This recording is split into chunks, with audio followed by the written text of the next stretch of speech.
పాపం ఆ అక్క గోసే. ఎందుకు? అగో అంతిని మళ్ళీ ఎందుకంటావేమే?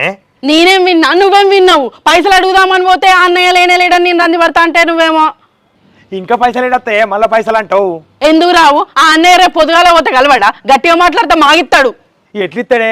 ఆ అక్క చెప్తా అంటే నా గుండెలో కలుకు అన్నది. ఏమైంది? కలుకుమనేంత ముచ్చట ఆమె చెప్పింది. నేను కూడా నీతోనే ఉంటి. అగో ఆ బావ పొద్దున లేచిపోయింది అని చెప్తలేదా? అయ్యి ఆ అన్నయ్య పొద్దున్న లేచి పొలం కాడికి పోయిందట. నీకు గట్ల అర్థమైందా లేచిపోయిందని? అయ్యో లేచి పొలం కాడి వేయండా, లేచిపోయిందని నేను అనుకున్నా. అయ్యో ఇద్దరు పిల్లగాళ్ళు ఉండే ఎట్లా గతి పాపం అక్క ఎట్లుంటుందని మస్తు రంది అనిపించింది నాకు. ఈ ముచ్చట ఊరంతా ఎట్లా చెప్పుర్రో అని రంది పడతాను గట్లా. ఓటంటే ఓటి, నీలాంటి వాళ్ళు ఒక ముచ్చటకి ఇంకో ముచ్చట అనుకొని జీవితాలు ఆగం చేస్తాళ్ళు. అయ్యో నాకు గిట్లి నచ్చింది నీకు గట్లి నచ్చింది తేరాదు ఏమో అనుకుంటా పోతాను. చక్కగా ఇన్ రాకపోతే సప్పు దాకా ఉండాలి, కొత్తవి ఉట్టియద్దు. అయ్యో ఆమె పొలం కాళ్ళు లేచిపోయిందనే ముచ్చట నాకు ఇందాలేదే, లేచిపోయిందనే నచ్చింది. నేనేం చేయాలి మరి? ఇగో వర్షి 500 చిల్లర లేవట, అన్ని 100 రూపాయల నోట్లే ఉన్నాయట. నేను తెమ్మన్నది కూడా 100 రూపాయల నోట్లే కదా, 500 చిల్లర తెమ్మన్నా. ఏ ఊకోవే, నోట్ ఎట్లా చిల్లర అయితే? 500 చిల్లర అంటే 100 రూపాయల నోటు చిల్లర అవుతాయా? రూపాయి అయితే చిల్లర అయితే కానీ. నీకు ఎప్పుడు నాది బుద్ధి తక్కువ కానీ మీ పెద్దబాబు నిన్ను ఎందుకు తిడతాడు? ఎందుకు తిడతాడంటే ఇగో మా పెద్దబాబు నిన్న పిలిచి నీకు కార్ డ్రైవింగ్ వచ్చానా అని అడిగిండు. ఎందుకు పెద్దబాబు ఎందుకు అని నేను అడిగితే ఇగో నా కాలుకు దెబ్బ తాకింది, మీ పెద్దమని కాచిపెట్ల దించి రావాలరా అని అన్నాడు. అన్న వల్ల సరే పెద్దబాబు నేను పోతా అని చెప్పిన. పోతే మరి 10 లంగా పోయి రివర్స్ రావాలరా అని అన్నాడు. అన్న వల్ల నేను బెయినా ఇక మంచిగా పెద్దమని దించిన రివర్స్ వచ్చినాక పొలు తిడతాండే. ఎందుకు కార్కి ఏమైనా దెబ్బ తాకిచ్చినావా? ఏ కాదే, చెప్పినట్టు ఎత్త తిడతాడు.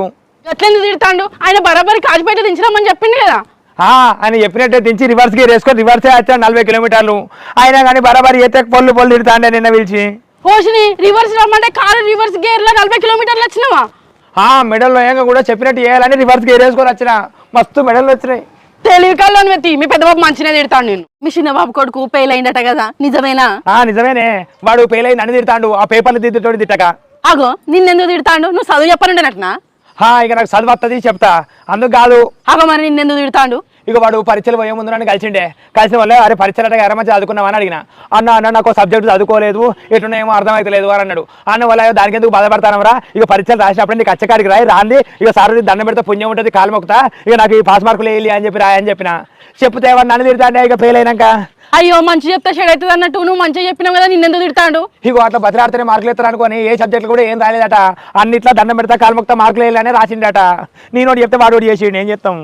అయ్యో అన్నిట్లో ఫెయిల్ అయిందా? అవ్వ ఇక పరీక్షలన్నీ రాస్తంటే తలలో పెందుకు చేతిలో పెంది కానీ అన్నిట్లో గదే పిత్తంతా రాసిండట. ఇక దండం పెడతా కాలు మొక్తా బాగా మార్కులు వేయండి. అయ్యో మంచి చదివేటో నాగం చేసినావా? అయ్యో నేనేం చేసింది? అందరిలాగా నువ్వు కూడా నన్నే అంటాను. ఇంకేం చేసినా అంటానవా? దండం పెడతా కాలు మొక్తా మార్కులు వేయి అంటే ఏమన్నాడట. ఏం చేస్తానో మర్చి ఏం రాస్తాను? మహిళా గ్రూప్ లెక్కలు రాస్తానా. ఇట్లా అన్ని మంచిగానే రాస్తావు కదా. నువ్వు 10వ తరగతి ఎట్లా ఫెయిల్ అయినవే? మా టీచర్ చేయబట్టి ఫెయిల్ అయినా. మీ టీచర్ ఏమన్నదే, చదవకని చెప్పిందా? ఏ కాదు, 10వ తరగతి చదువుకునేటప్పుడు నాకు బాగా తలకాయ నొప్పి లేచింది. గింతకాలం చదువుడు ఎందుకు, పాస్ అయితే సరిపోతుంది కదా అని చెప్పి టీచర్ దగ్గరికి పోయినా. టీచర్ పాస్ మార్కులు రావాలంటే ఎన్ని మార్కులు రావాలి అని అడిగితే 36 మార్కులు వస్తే చాలు పాస్ అవుతావు అని చెప్పింది. 36 మార్కుల మందని చదువుకొని పోయి పరీక్ష రాసిన, 40 మార్కులు వచ్చినాయి. ఇంకేందే మరి 36 మార్కులకే పాస్ అన్నప్పుడు 46 ఎట్లా ఫెయిల్ అయినావు? అంటే ఒక్కొక్క సబ్జెక్ట్లో 36 మార్కులు రావన్నట్ట, నాకు అన్నిట్లో కలిపి 40 మార్కులే వచ్చినాయి. ఆ టీచర్ నాకు ఎటు బరాబర్ చెప్పలే మరి. అయ్యో అన్ని కలిపి 40 మార్కులే వచ్చినాయా? నీకంటే నేనే నయం కాదే. 6వ తరగతిలో 51 మార్కులు వచ్చినాయి అన్ని కలిపి. నేనే నయం. నువ్వు నయమైతే ఇక బటు ఈ లెక్కలు రాయి. ఇంకా మహిళా సంఘం లెక్కలు నాకెందుకే, మొగోళ్ళ సంఘం లెక్కలు అయితే నేను రాత్తు. ఇంకా మహిళా సంఘం లెక్కలు రాయమంటాను. 6వ తరగతిలోనే ఆగిపోయి ఏమో బాగా చదివచ్చినట్టు మాట్లాడతాడు. ఇగో లేట్ అవుతుంది కావచ్చు, బియ్యం పెట్టుకొని తిను. ఎందుకే నువ్వు పెట్టిపోతాను? నేను గుడి పోతానా. గుడికి పోయేదాన్ని అంత పెయింట్ ఎందుకు రాసుకుపోతానవే? అంత ముఖం అంతా తెల్లగా అయిపోయింది. అంటే దేవుడు నన్ను గుర్తుపట్టాలని రాసుకపోతానా. దేవుడు గుర్తుపట్టుడేంది?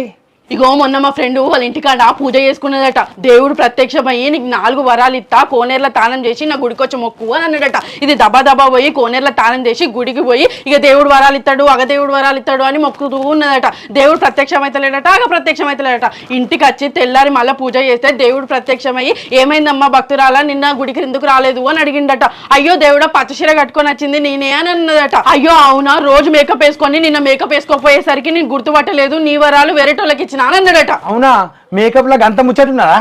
అవును, నన్ను కూడా దేవుడు గుర్తుపట్ట పోవాలని గుడికి కూడా మేకప్ వేసుకునే పోతానా. నేను పోతానా, బియ్యం పెట్టుకొని తిను. పోపో, పెళ్లి తర్వాత నీ మేకప్ తీస్తే మళ్ళీ మేకప్ వేసేదాకా నేనే గుర్తుపట్టపోతి. ఇగో మీ మేనత్తకు ఆరోగ్యం మంచి లేదట కదా, పోయి చూసొస్తావా? మంచిగా లేదని నాకు ముందే తెలుసు, నేను చూసి రాను. అయ్యో ఎందుకు? మీ మేనత్త అంటే అస్సలు నచ్చదు నీకు. ఇక ఆమె చేసిన కథకి నచ్చదు, మరి ఏం చేస్తాం.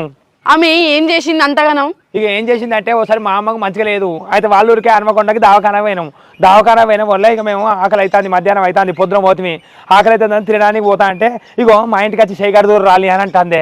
పొకపోయిలు మరి అగో ఏందే నువ్వు కూడా గట్లా జోకులు చేస్తావు, హోటల్లో తినాలి, వాళ్ళ ఇంటికి పోయి చేయగడుకో అన్నానే. వాళ్ళ ఇల్లు 3 కిలోమీటర్ల దూరం పోయి చేయగడుకొని వచ్చి హోటల్లో తినన్నా. ఏం మంచిగా మా అమ్మ కూడా పొలు తిట్టింది.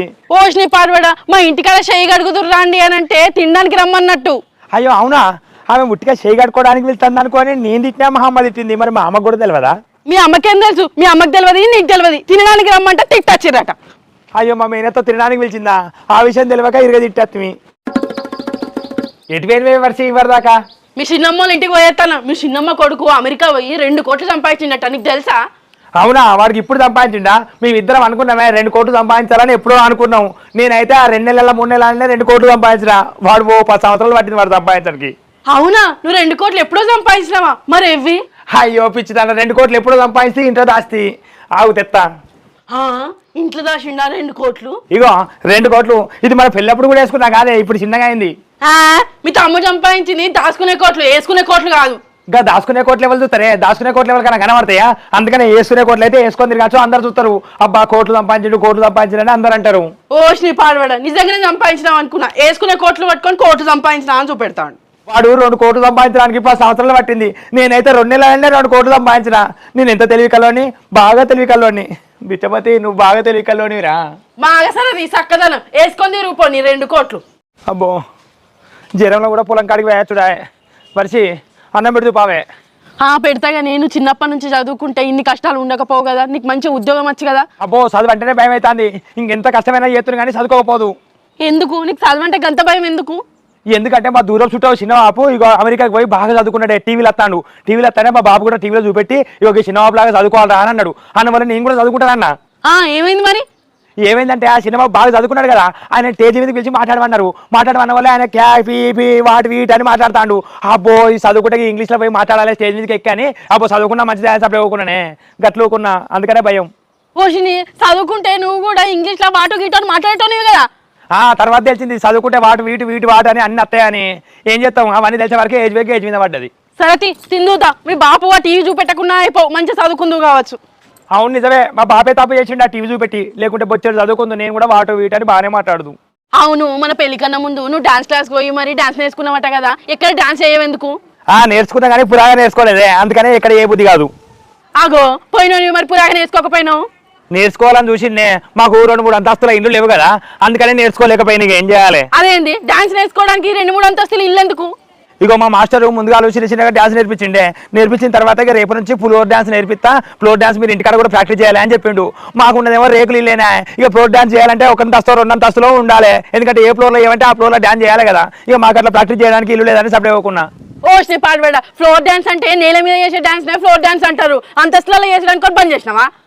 అవునే, ఇప్పుడు ఫ్లోర్ అంటే ఫస్ట్ ఫ్లోర్ సెకండ్ ఫ్లోర్ అట్లా అంటారు కదా, గట్లానే పని చేసిన. అయ్యో ఉత్తగా పని చేసినావు, భూమి మీద గింగిరాలు తిరిగితే ఫ్లోర్ డాన్స్ అంటారు. అయ్యో అవునా, ఈ విషయం ముందే తెలిస్తే పెద్ద డాన్సర్ నాయదు, ఉట్టిగా మిస్ అయింది.